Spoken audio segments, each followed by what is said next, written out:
Ayan mga idol, good morning, good morning. Paglilinis muna tayo na itong ating mga ilalim ng halaman guys. Mayroon na tayong halaman dito na masyado ng malago.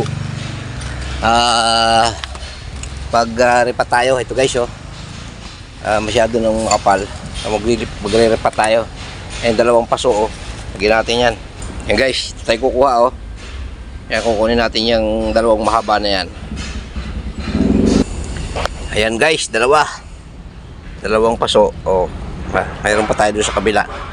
Itong katakataka natin guys, masyado ng mahahaba. Ito guys, yung katakataka, gamot yan sa sugat. At saka ginagawa ko itong gamot, nihahalo ko sa langis guys, panggamot sa rayuma guys.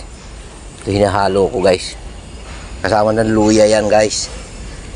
Kailangan natin ito, masyadong importante, kailangan natin ito guys. Pangtapal kasi ito guys sa kwan.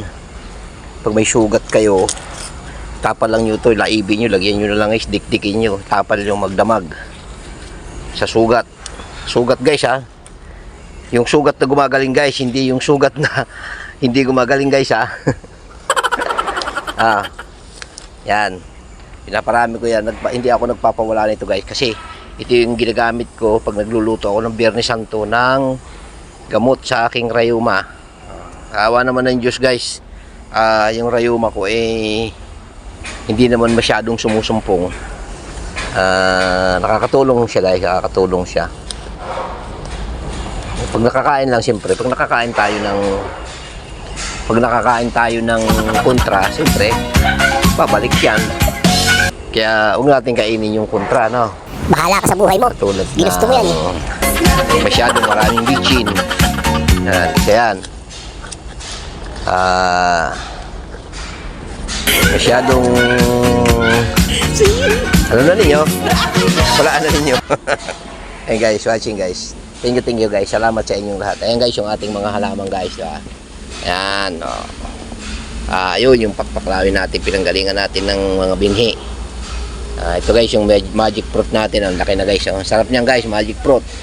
Pag nakakain ka ng isa nito guys, pag kumain ka ng manggang hilaw guys, napakatamis guys. Yan, yung magic fruit ko guys. Kaya sabi nga, pag may tinanim ka, mayroon kang papakinabangan, no? Yan.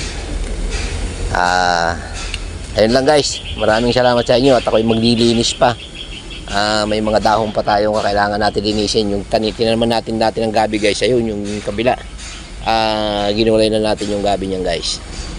Kaya mayroon pang konti, kaya yung lilinisin ulit natin guys. Tapos pag medyo tag-araw na, saka ulit tayo magtatanim. Medyo napabayaan ko dito guys ang lugar na ito, kasi nag-focus ako sa nursery guys. Okay guys, salamat sa inyong panonood at sa inyong suporta sa akin. Maraming salamat guys. Yun nga pala guys, may nakalimutan ako ipakita sa inyo guys. Ito guys, tingnan nyo yung aking magic fruit. Napakarami guys sa punla guys. Ang dami. Ayan guys, napakarami niyang punla. Napakasarap kasi nito guys pag yung kumakain ka ng maasim, matamis ang pagkalasa mo. Tapos guys, ito kung kayo ay maging manginginom, pwede rin yan guys, yung bunga niyan. Ayan, hindi kayo masyadong malalasing mga idol. Ayan lang guys, salamat.